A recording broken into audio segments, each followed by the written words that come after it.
우리가 지금 산상수훈을 계속해서 보고 있는데, 산상수훈은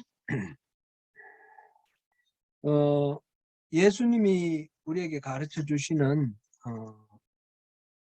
하늘나라의 가치관이다, 이렇게 표현을 해도 지나치지 않습니다. 그게 적절한 말이다, 이렇게 했죠. 5장에서 우리 팔복 보았는데, 팔복은 천국 백성이 누리는 복, 천국 백성의 아이덴티티다, 그렇게 말씀 우리가 나누었고요. 그리고 소금과 빛 비유를 통해서 우리는 천국 백성은 그렇게 스스로를 헌신하고 소모하여서 이 세상을 만나게 만들고 이 세상을 어두움에서 벗어나 밝게 빛나는 그런 밝은 세상으로 만드는 그런 존재들이다라는 것을 우리가 보았습니다. 주님께서, 우리 주님 예수 그리스도께서 우리에게 우리의 정체성을 그렇게 일깨워 주셨습니다. 그리고 5가지 반제, 엔티테시스, 5가지 반제를 통해서 10계명으로 우리에게 익숙해진 하나님의 율법, 하나님의 율법이 문자대로의 의미보다도 그 율법을 주신 하나님의 본래의 동기, 하나님의 목적, 하나님의 마음을 다시 회복하는 것이 율법을 온전케 하는 것이다 하는 우리 주님의 말씀을 들었습니다. 그리고 이제 6장에 들어와서 전반부에서는 그런 하나님 나라 백성은 어떻게 그 믿음과 신앙을 지켜갈 수 있을지 경건 생활의 3가지 덕목에 대해서 보았습니다. 구제와 기도와 금식, 이 3가지를 통해서 하나님 백성으로서의 정체성을 계속해서 지켜가며 살아가기 위한 신앙생활의 표준이라고 그럴까요? 그걸 우리 살펴보았고요. 오늘 우리가 살펴볼 거는 그러한 개인의 경건생활에 머물지 않고 그것이 실생활 속에서 어떻게 확장되고 적용되어 갈 것인가 하는 그런 내용입니다. 경건생활에만 머물면 우리가 은둔자가 되거나 아니면 현실 도피자가 되겠죠. 그것이 아니고 우리의 몸은 비록 우리가 소속은 비록 하늘나라의 소속이지만 우리 몸은 구체적으로 이 죄와 악이 가득한 이 세상 속에 살고 있는데, 이 속에서 어떻게 하나님 나라의 그 질서를 확장해 나가면서 하나님 나라, 하나님 뜻을 이루어가면서 살아갈 수 있을까 하는 그런 우리 삶의 태도, 자세, 이거를 천국 백성의 가치관의 관점에서 살펴보는 것입니다. 특별히 오늘 본문은 천국 백성의 재물관이라고 제가 제목을 붙였는데, 뭐 경제관념 이렇게 붙여도 좋겠습니다. 거기에 대해서 한번 살펴보겠습니다. 오늘 본문은 보물을 땅에 쌓지 말고 하늘에 쌓아라, 그 말씀으로 시작합니다. 그리고 21절에서는 내 보물이 있는 곳에 내 마음도 있다. 우리가 소중하게 여기고 우리가 가치 있게 여기는 보배로운 것들을 이 땅에서 우리가 잘 먹고 잘 사는 것에 다 그렇게 적용해버리지 말고 영원한 하나님 나라에 가치를 두는 그런 삶을 살자라는 말씀입니다. 이 말씀을 위해 이제 19절에서 24절 사이에 6장 나머지 부분은 크게 둘로 나눠지는데 19절에서 24절 그리고 25절부터 마지막 34절까지 이렇게 나눠지는데, 앞부분부터 보면 3개의 비유가 나옵니다. 3개의 비유인데, 첫 번째로는 재물을 하늘에 쌓아두라는 그런 비유의 말씀, 그 다음 2번째로는 몸과 또 눈을 비교하면서 눈은 몸의 등불이다, 그런 비유의 말씀, 3번째로는 종이 2 주인을 섬길 수 없다, 그래서 종과 주인의 비유의 말씀, 이렇게 되어 있습니다. 이 모두가 공통적으로 우리 삶의 목표를 어디에 두느냐 하는 그런 그 관점에서 봅니다. 삶의 목표를 잘못 두면 우리 인생을 도둑맞는 것과 같이 우리 인생이 깜깜해지고 우리 인생이 허탄한 주인을 섬기는 것 같이 그러니까 손해를 보게 된다. 그런 의미입니다. 첫 번째, 보물을 땅에 쌓아두지 말고 하늘에 쌓아두라는 말씀은 우리가 이전에 3년 전에 이 2019년 1월 달에 제가 이 본문을 설교를 하였습니다. 그 부분도 또 참조하시면 좋을 것 같고요. 그때도 잠깐 언급을 그런 식으로 했는데 하늘에 보물을 쌓으라 그러니까 헌금을 많이 하라라든지 하늘 교회 일에 많은 재물을 사용하라라든지 이런 식으로 이해를 하는데 그거는 전체 일부가 될 수는 있지만 그것만 생각하면 너무 편협한 이야기다 이렇게 말할 수 있겠습니다. 하늘에 보물을 쌓아두라는 말은 하늘나라에 있는 영원한 가치 그거를 우리가 붙들라는 말씀입니다. 하늘에 있는 것이 무엇입니까? 하늘에 있는 것은 바로 우리를 부르시고 우리를 이 땅에 보내시면서 우리를 통해서 하나님 나라를 이루고자 하시는 하나님의 뜻이 있습니다. 그래서 그 하나님 뜻을 우리가 보배로운 가치로 생각하고 거기에 우리가 관심을 두어야 된다. 이런 의미입니다. 보물을 하늘에 쌓아둔다는 것은 단순히 하나님 백성들이 이 세상에 있는 권력이나 재물을 많이 소유하는 그런 것이 인생 목적이 돼서는 안 되며 그것들을 바르게 사용해서 하나님의 뜻을 이루어 드리는 것이 우리 인생의 목적이 되고 그것이 보물이 되어야 한다. 그런 의미가 되는 것이죠.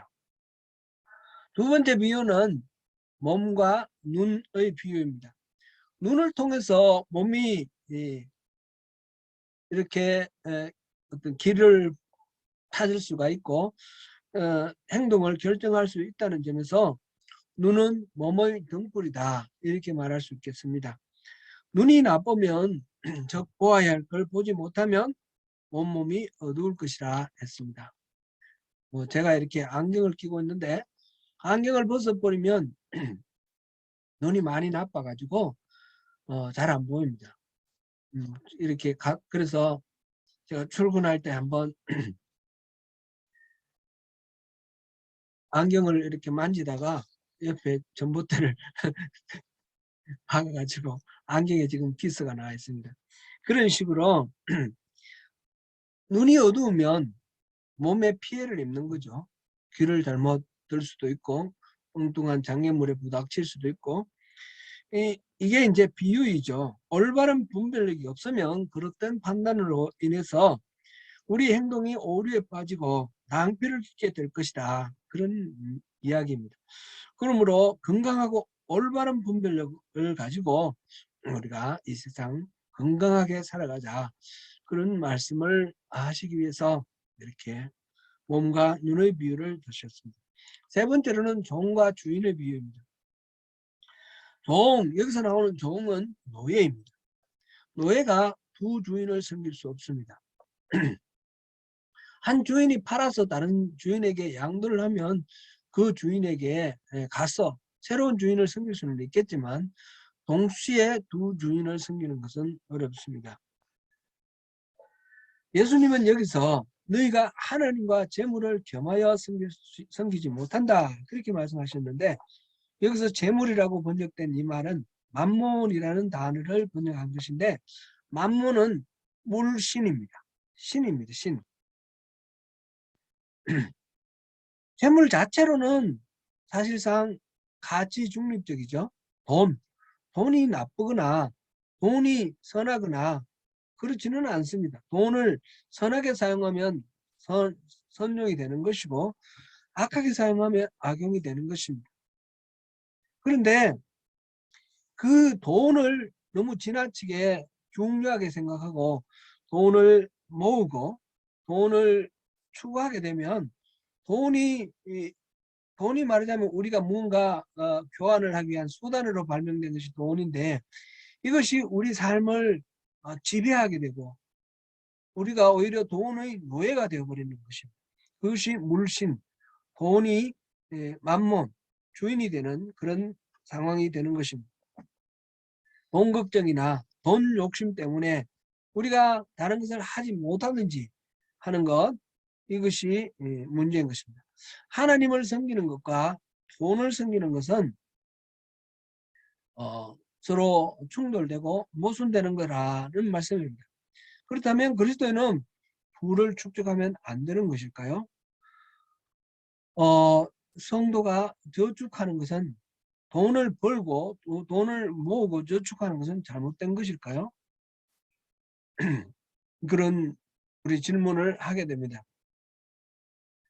종교개혁가 마르틴 루트는 돈은 악하다 그랬습니다. 그래서 은행도 부정하고 이자를 주고 돈을 빌리는 것도 거부하였습니다. 그래서 돈은 스스로 가치도 생산할 수 없는 것이고 모든 의미에서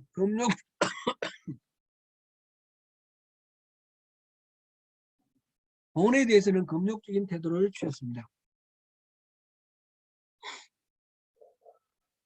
감리교회의 창시자인 존 웨슬리는 돈은 가치 중립적이다라고 말을 했고 은행과 이자를 인정을 했습니다.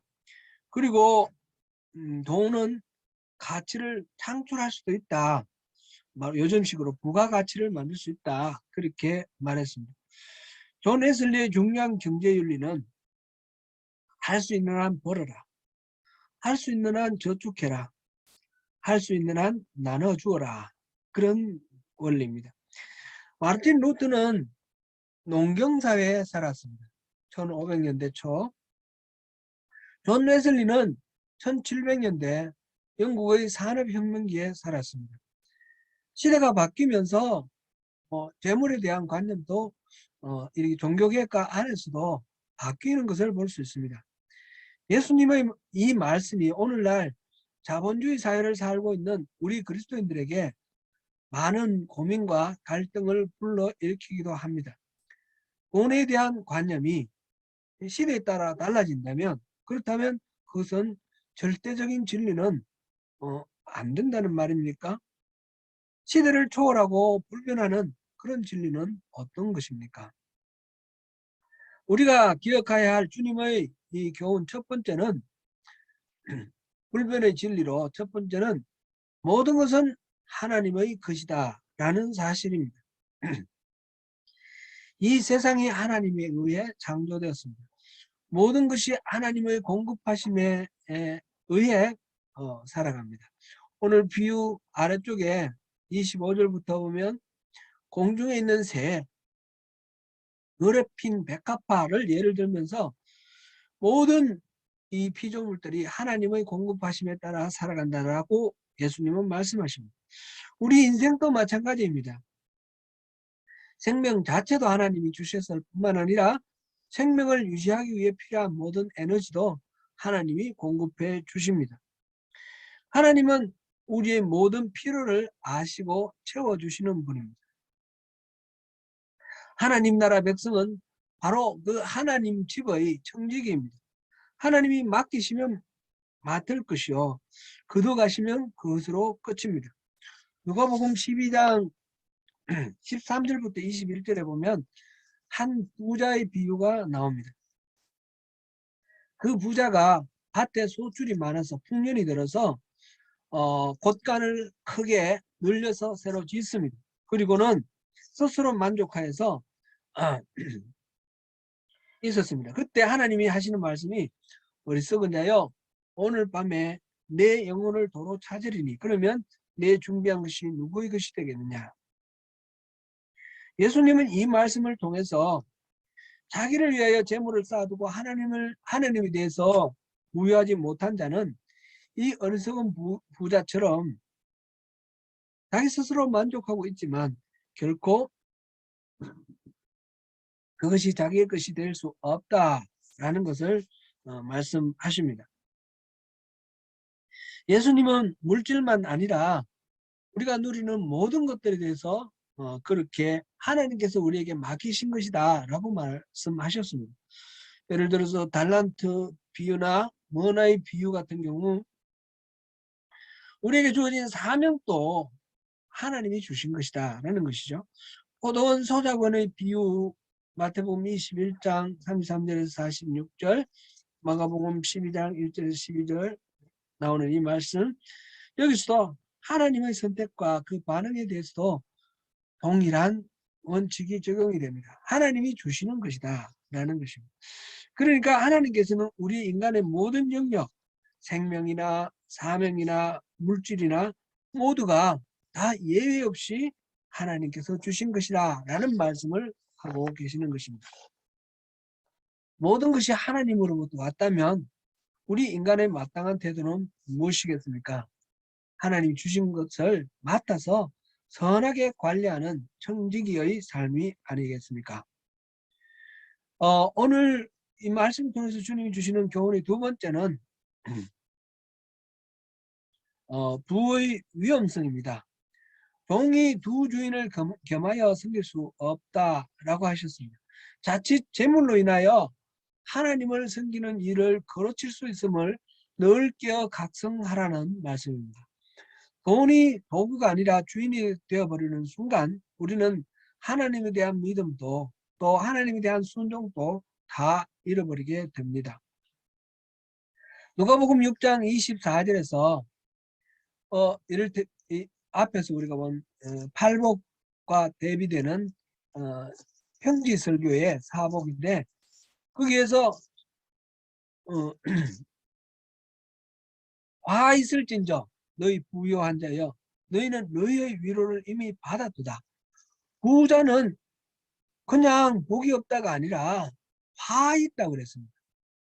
그만큼 부라는 것은 위험을 내포하고 있다는 말씀입니다.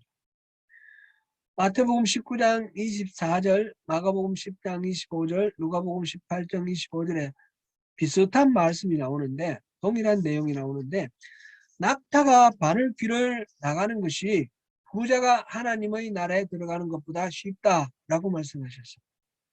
이 정도면 부자는 가망성이 없다 이렇게 말해도 좋을 정도로 아주 부정적인 평가를 주님이 하고 계십니다. 누가복음 16장 19절부터 31절 사이에 보면 부자와 거지 나사로의 이야기가 나옵니다. 부자가 말하자면 지옥에 갔고 거지 나사로가 아브라함의 품에 안겼으니까 구원받아서 천국에 갔는데 부자가 무슨 잘못을 저질렀는지 거지 나사로가 무슨 어떤 선행을 했는지 그런 설명은 없습니다. 부자는 단지 매일매일 잔치를 베풀고 환락을 즐겼다 그 이야기만 있습니다. 그리고 거지는 그 집 바깥에서 문 밖에서 말하자면 음식 쓰레기를 주워 먹고 살았습니다. 그들이 어떻게 해서 운명이 그렇게 갈렸을까에 대한 직접적인 설명은 없지만 이 비유를 통해서 하나님은 말씀하고 계시는 게 있습니다. 그 부자가 아브라함에게 그 나사로를 식구들에게 좀 보내서 이 상황을 얘기해 달라는 그런 부탁을 하는 과정 속에서 아브라함이 하는 말에 모세와 선지자가 하는 말을 듣지 않았기 때문에 지금 죽은 나사로가 다시 살아가서 가도 듣지 않을 것이다. 그 말이 나옵니다. 그러니까 지금 부자가 지금 지옥에 가 있는 이유는 모세와 선지자의 말 속에 다 이유가 있는 것입니다. 그 말하자면 율법이죠. 율법, 구약 성경. 성경에 그 모든 설명이 있다는 것입니다. 그것은 무엇일까요? 어떤 부분이 문제가 됐을까요? 하나님이 주신 부에 합당한 반응을 하지 못한 것입니다. 그 부분은 앞으로도 자세히 말이 여러 차례 나오겠지만 이 부자는 자기가 만족함을 누리고 거지에 대해서 긍휼을 베풀지 않고 거지를 외면했던 그런 것입니다. 우리 마태복음 25장 자주 인용하지만 지극히 작은 이 내 형제에게 이 소자에게 행하지 않는 것이 나에게 행하지 않은 것이다. 이 소자에게 행한 것이 나에게 행한 것이다. 그 거지 나사로에게 행한 그 행동이 바로 하나님에게 대한 행동이었습니다. 하나님이 주신 부를 선하게 관리할 그런 책임을 제대로 이행하지 못한 부자의 운명이다. 이렇게 볼 수 있겠습니다. 그래서 하나님이 우리에게 주시는 그 부에는 반드시 책임이 있습니다. 예수님은 영생을 얻는 길을 알기 위해 찾아온 부자에게 모든 재산을 팔아 이웃에게 나눠주고 너는 나를 따르라 그렇게 말씀하셨습니다. 그에게 딱 한 가지 부족한 것이 있다 하고 그 말씀을 하셨는데 이 부자는 슬픈 기색을 하고 떠났습니다. 왜냐 하면 자기가 부자이기 때문에 그렇습니다. 부자이기 때문에 영생에 대한 그 진리의 말씀을 듣고 영생을 취하지 아니하고 그냥 떠나갔고 예수님과 동행할 수 있는 그 영광을 차버렸습니다. 부가 그렇게 위험하다는 것입니다. 부에 대해서 우리가 잘못 반응하면 우리를 영원한 나락으로 빠뜨릴 수 있는 위험성이 있다라는 것입니다. 부는 하나님이 주신 것이며 부는 위험성이 있는 것입니다. 그래서 세 번째로 주님의 이 교훈은 재물은 절대적으로 절대화하지 말라라는 것입니다. 예수님이 그렇다고 해서 모든 부를 부인한 것은 아닙니다. 예수님은 금욕주의자도 아니었고 금욕주의를 가르친 적도 없습니다. 예수님을 따르던 제자들 가운데는 재정적 도움을 계속한 부유한 제자들이 있습니다. 모든 제자들에게 재산을 팔아 나눠주고 따라오라고 그렇게 말씀하시는 아니하셨습니다. 예수님은 가난한 사람들의 친구가 되시고 그들에게 복음을 선포하셨지만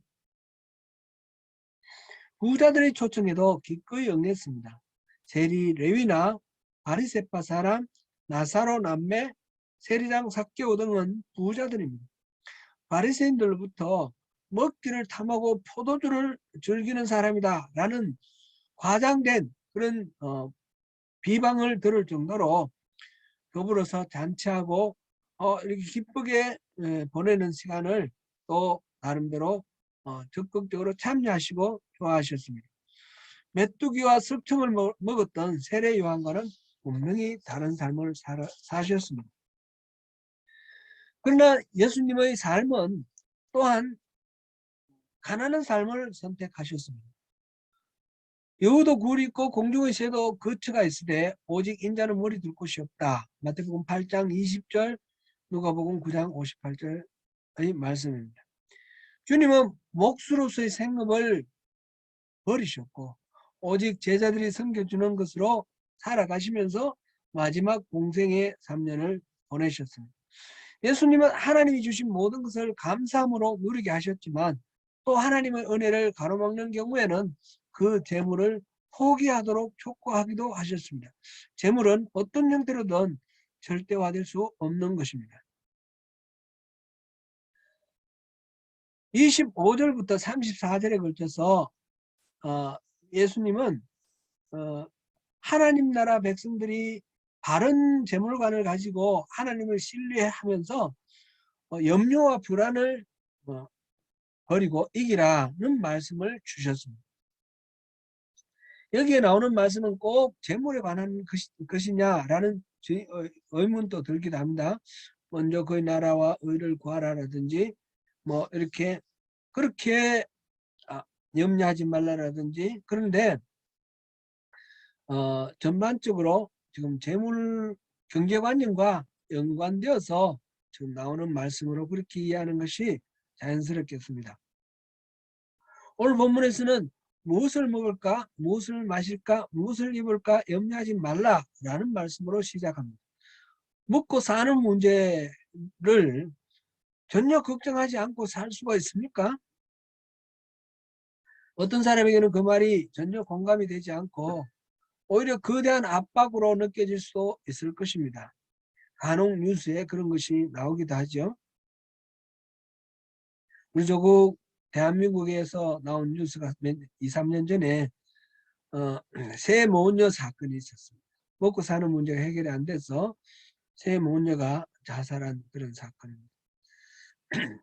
그런 비슷한 이유는 제법 있습니다. 먹고 사는 문제가 해결되지 않는 경우도 많이 있습니다. 다만 오늘 이 본문을 읽는 저와 여러분은 어떻습니까? 저와 여러분은 먹고 사는 문제가 그렇게 절박한 상황은 아닐 것입니다. 이 말씀은 우리가 먹고 사는 문제는 어떻게든 해결될 거니까 뭐 되는 대로 살아라 그런 의미는 아니지만 불필요하게 염려하고 영적으로 침체되는 일은 없어야 된다 그런 말씀입니다. 하나님을 의지하고 살고 있으면서도 왜 염려가 생길까요? 땅에 쌓아둔 보물은 보이지만 하늘에 쌓아둔 보물은 보이지 않기 때문에 그렇습니다. 하나님께서 베풀어 주시는 그 은혜는 내가 능동적으로 취할 수 있는 것이 아니고 수동적으로 기다려야 하기 때문에 확신이 안 서는 것입니다.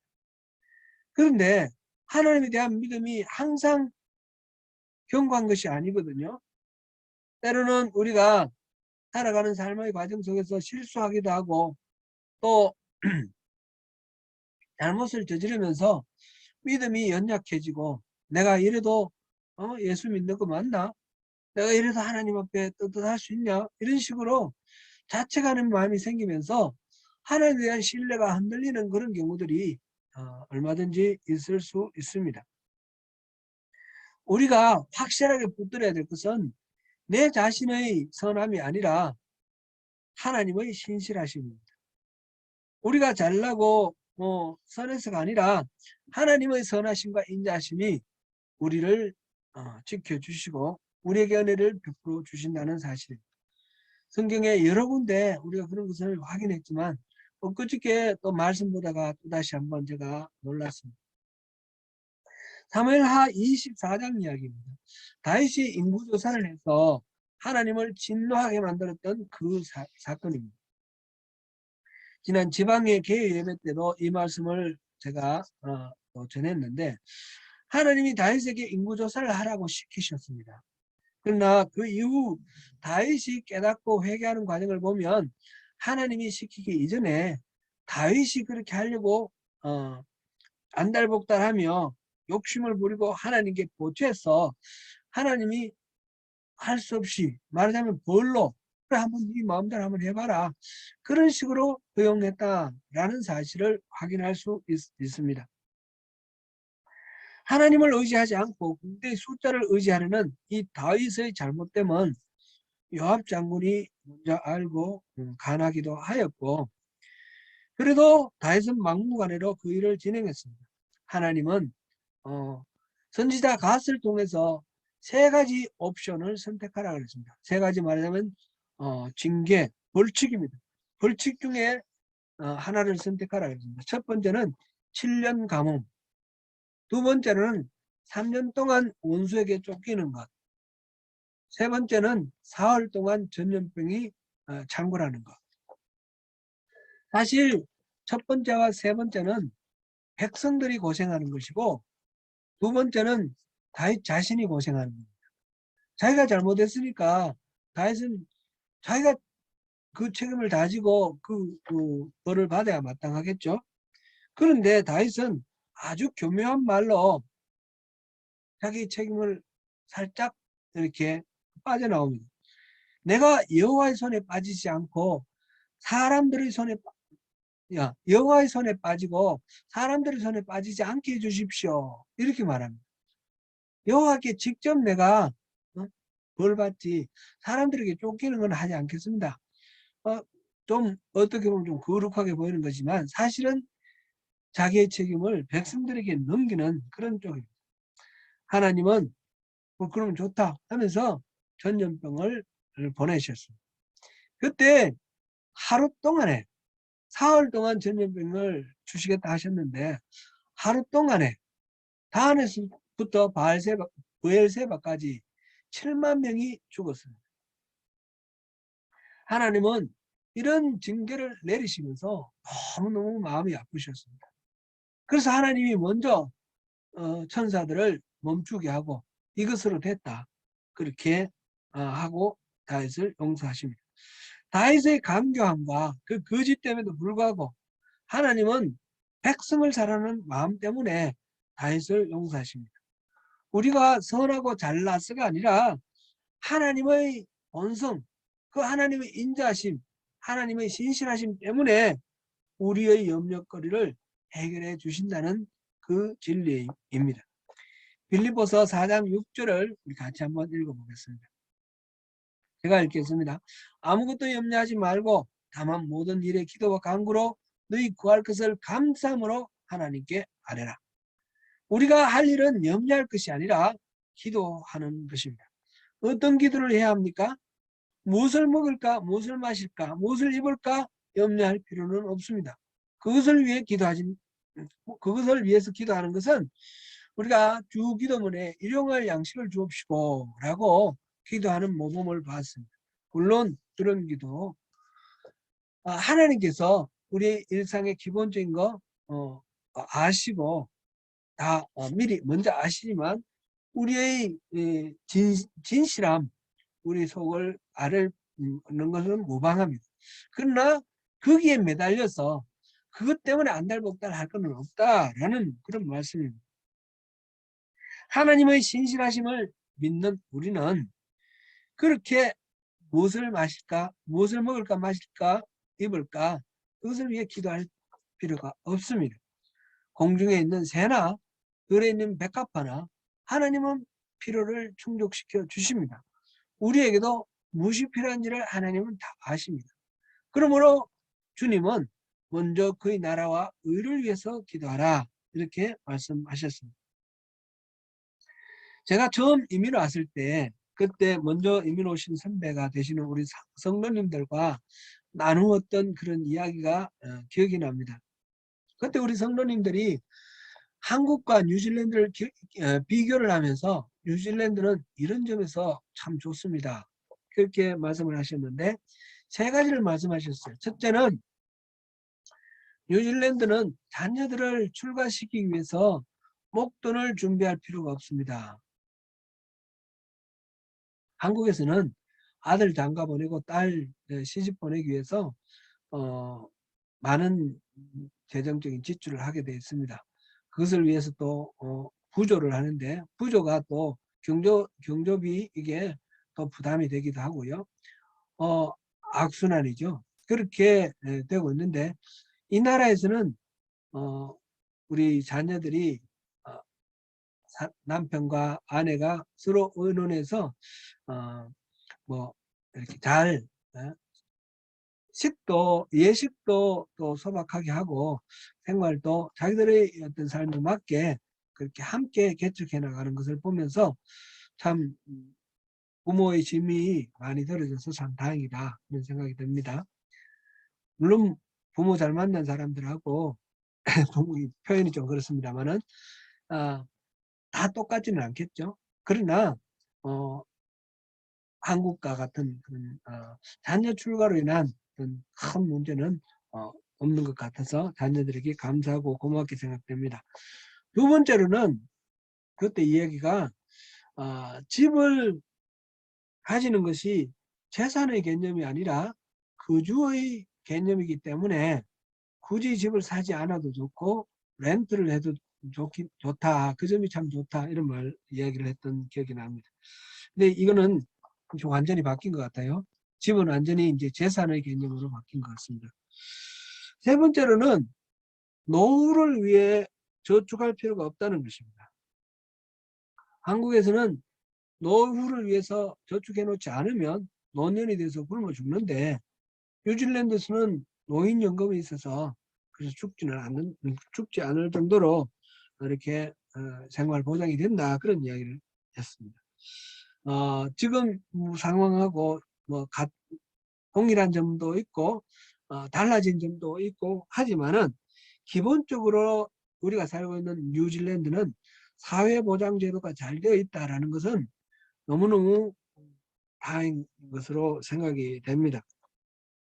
우리 개인의 어떤 노력에 상관없이 하나님의 통치가 이루어지는 그런 나라의 시스템, 체제를 만드는 것, 이것도 중요하다라는 그런 생각이 듭니다. 최근 들어서 코로나 바이러스가 온 세계를 뒤덮었는데 우리가 살고 있는 뉴질랜드와 우리 조국 대한민국을 비교를 해보면 쉽게 이해할 만한 그런 내용이 있습니다. 우리 조국 대한민국도 코로나 방역에 참 성공적으로 잘했습니다. 뉴질랜드처럼 완전 봉쇄하지도 않고 열어놓은 상태로 잘 관리를 했는데, 근데 이제 문제가 크게 차이 나는 점이 있죠. 이 뉴질랜드에서는 다 봉쇄를 해도 좋을 만큼 이제 말하자면 소상공인이나 뭐 이런 자영업자 문을 닫았을 때 그게 대해서 평소의 매출에 따라서 이렇게 보상을 해줬지 않습니까? 그래서 문을 닫아도 물론 장사해서 벌 수 있는 그런 기회하고는 좀 다르겠지만 그래도 큰 걱정 없이 현상 유지가 될 수 있었습니다. 그런데 우리 조국 대한민국에서는 나라에서 방역을 위해서 몇 시까지 영업하라, 그 다음에 문을 닫아라, 이렇게 분명히 국가에서 통제를 했습니다. 그랬는데 장사 못해서 손해본 손실에 대해서는 국가가 뉴질랜드처럼 이렇게 보상해주는 그런 제도가 없는 것입니다. 최근에 와서는 뭐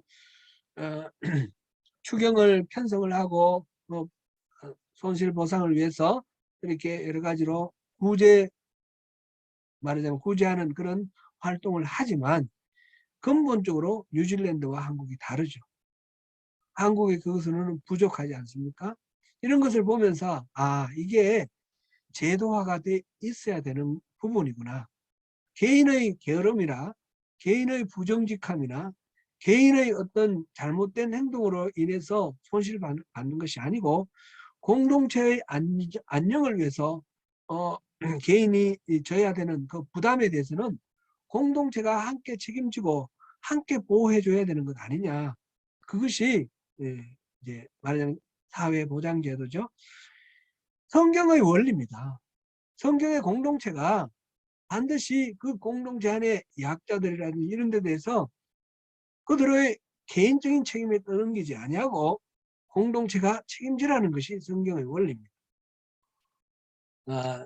먼저 그 나라와 의를 구하라는 말씀이 꼭 개인의 어떤 신앙 이것과 관련되는 것만 아닙니다. 전도를 하고 기독교인으로 그렇게 바꾸라 그런 것으로 국한할 수도 없습니다. 하나님 나라의 의가 이 죄와 악이 가득한 이 땅 위에 펼쳐지는 것, 그것이 우리 죽고 난 뒤에 하나님 나라가 아니라 이 땅에 하나님 나라가 임하고 이 땅에 하나님 뜻이 이루어지는 것, 이것이 부름받은 하나님 나라 백성 우리들의 또 삶의 의무이기도 하고 사명이기도 하고 책임이기도 하다라는 그런 생각을 해봅니다. 우리 최근에 또 동성애 관련해서 여러 가지 법이 통과되고 심지어는 전환 치료하는 것조차도 불법으로 되는 이런 사태를 바라보면서 우리가 예수를 믿는 것하고 이 사회 속에서 어떤 참여를 하고 목소리를 내는 것하고 이것이 분리되는 것은 아니다. 사회적 책임을 져야 된다라는 그런 측면에서 여러 가지 생각을 하게 됩니다. 물론 누구를 찍어라 이런 정치행위 하는 것이 너무 이렇게 가당치 않은 그런 사례들을 많이 보기 때문에 우리 신앙의 정치와 거리를 두어야 되겠습니다. 거리를 두어야 되는 것은 분명하지만 하나님의 뜻이 하나님 나라와 의를 구하는 것이 우리 하나님 나라의 원리, 천국 백성의 그 가치관이 이 세상의 가치관을 배체하고 이 살아 숨쉬는 이 현장이 하나님 뜻이 관철되는 하나님 나라를 바뀌도록 우리가 애쓰는 것, 이것은 중요한 우리 과제라는 그런 생각을 합니다. 그것을 위해서 우리가 생각해야 되겠고, 여기서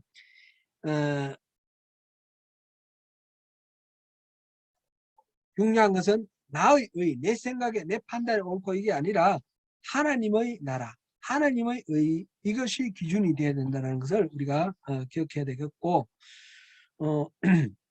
우리가 구원받고 내가 부유하게 누리고 모든 것을 내 중심으로 생각할 것이 아니라 하나님의 통치가 임하는 나라, 하나님의 의가 드러나는 것을 위해 우리가 헌신해야 된다라는 것입니다. 이것이 바로 하늘의 보물을 쌓는 것이다. 그런 생각이 됩니다. 34절에서 보니까 내일 일을 위하여 염려하지 말라. 내일 일은 내일이 염려할 것이요 한나라의 괴로움은 그날로 족하니라 라고 하셨습니다. 내일 일은 남 몰라요. 하루하루 살아요. 이런 찬송가가 있죠. 이 말은 장래를 위해 계획도 세우지 말고 되는 대로 살라는 뜻은 아닙니다. 다만 계획을 세우되 하나님이 항상 주요한 변수가 될 수 있도록 하나님을 항상 이렇게 염두에 둔 그런 계획을 세워야 합니다. 불필요한 미래에 대한 불안과 염려를 거두고 오늘 할 일에 최선을 다하면서 하루하루 사는 것, 이것이 근본적으로 하나님에 대한 신뢰에 관한 문제입니다. 사랑하는 성도 여러분, 하나님께서는 우리에게 이 땅에 보물을 쌓지 말고 하늘나라에 보물을 쌓아라 하셨습니다. 두 주인을 섬길 수 없다 하셨습니다. 하나님을 섬기는 것이 우리 삶의 절대적인 기준이 되어야 되는 것입니다. 그러므로 그 신실하신 하나님을 신뢰하며 무엇을 먹을까, 무엇을 입을까, 무엇을 마실까, 그런 염려, 근심, 영적 침체 이런 데 빠지지 말고 신실하신 하나님을 신뢰하면서 그의 나라와 의를 구하라. 이 말씀 오늘 우리 크리스찬의 경제관념이라는 제목으로 이렇게 요약을 해보았습니다. 주님의 말씀을 우리가 깊이 묵상하면서 우리 삶에 어떻게 구체적으로 적용할 것인지 주님의 은혜를 구하시고 인도하심을 구하는 가운데 승리하시는 저와 여러분이 되시기를 축원합니다.